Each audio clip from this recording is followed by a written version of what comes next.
Hello everyone and welcome to the fourth round of Prague International Chess Festival 2026. I'll show you two games today, Vincent Keymer versus Aravindh and Yakubboev Nodirbek versus Jorden van Foreest.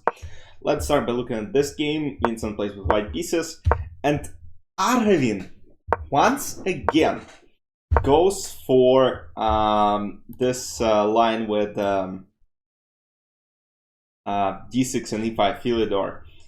I think he played 3 black in the first 4 rounds. He lost to Nodirbek in the first round. Nodirbek was sort of in the Philidor. Then he beat Hans in the Philidor. Now he plays it for the 3rd time in a row. Knight bd7, h3. So for me, I at some point played g4 here as a gambit line. I mean, it kind of looks fun. White are still a lot better. This not a lot better, but I can't say there are a lot of problems for them. Just sharp. People now also like to play rook g1 to just go g4 next, g6, and there's just a lot of theory to be learned. So h3, g4, bishop d3. So Vincent is actually choosing kind of aggressive approach as well, because h3, g4, trying to take up some space, c6, a4, castle, king d2, d5 takes, e4 takes on c6.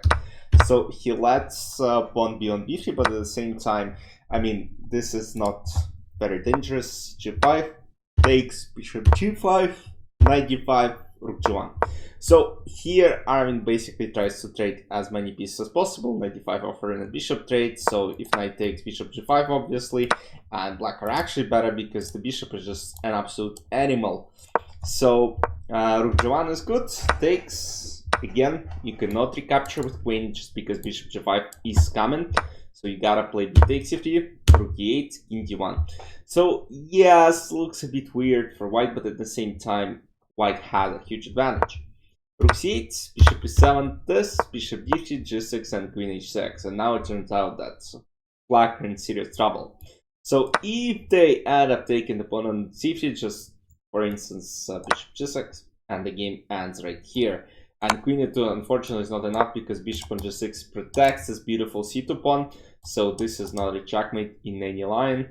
And after f takes g6, I mean, there's just a lot of moves. Queen g6, if king h8, queen h6, if king f8, queen f6.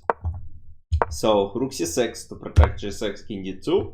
Now you still gotta be somewhat careful not to allow any queen e2 ideas. Bishop f5, king g5, offering queen trade. And now rook c3. So the idea being is that if king c3 was to be played, I'm not sure, I assume king c7 and some king b6, queen a5 plans, and he probably thought he's surviving somehow, but I mean, it's tough to say. So queen f5 was played, rook c8, rook g1, queen h4, queen f3, and now white are simply up a piece. King e2, yes, maybe a slight danger, but after rook g4, Aravindh had to resign, and Vincent moves on 2 out of 4, losing only to Jorden van Foreest, whose game we are going to analyze right now.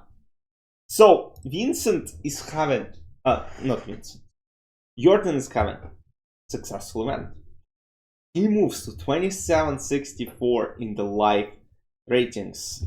I mean, I'll probably show you after the tournament ends, of course, how, you know, the consequences of the tournament in terms of rating and the top player movements around, because Kukish is now out of 10 as of yesterday after losing his game to Jorden. So knight f6, e6, and we have queen's gambit decline positions. Bishop f4, knight bd7, knight h5, b6.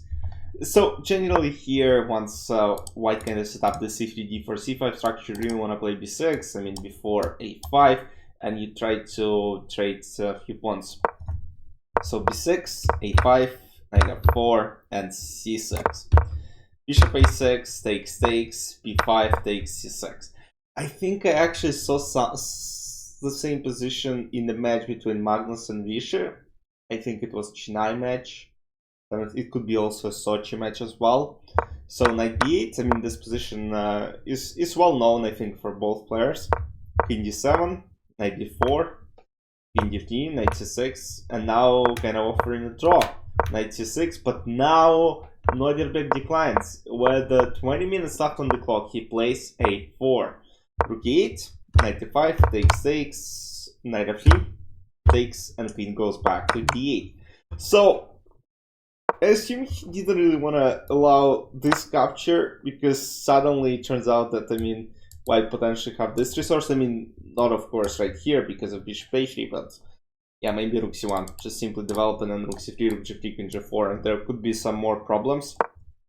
So knight f3 takes and queen d8, bishop b4, queen f6, and g4. I mean, and it looks like for a while that white honestly don't have any problems, because, and they're definitely not risking to lose the game because of this beautiful rooks on c6 and c7, bishop d2, f5, queen g5, takes, and queen e2. And after bishop f4, queen e6, check, and rook c8, I mean, you look at this position like, how on earth is this possible to lose this? But now queen h4. After queen h4, it turns out there is no good defense from h2. So king f1 was played, and now brilliant bishop c7. I mean, unbelievable resource here by Jorden. I mean, once again, he finds an absolutely insane, unbelievable move. I believe it's brilliant. I'm not sure why it is not, because it is equalizing on the spot. Queen f5 was supposed to be played, but it's like, again, you're trying to guess moves, and it's sometimes complicated. Like this position, queen e6, like it's wild to calculate in a way, but it's like, yeah, it was possible. Now, of course, white are threatening to take. There's still a lot of problems for black. So king f1, bishop c7, takes, checkmate was being threatened, queen h3. And now queen h2, king d5, queen g1, and now a lot of pawns are being taken. And as you might see, Nodirbek doesn't have a lot of time, and unfortunately for Jorden, he has an upper hand here. So he took a queen, now g5, queen h3, king f7, king e7, king goes back, queen g2, h4, h3, g3, and now of course h2. He also could just simply take and play h2, but I guess he didn't really want to risk anything. But yeah, I mean, there is no risk. For fun, you can even play queen b5 and then a4 and still win the game. But yeah, I mean, Jorden is having a fantastic event so far.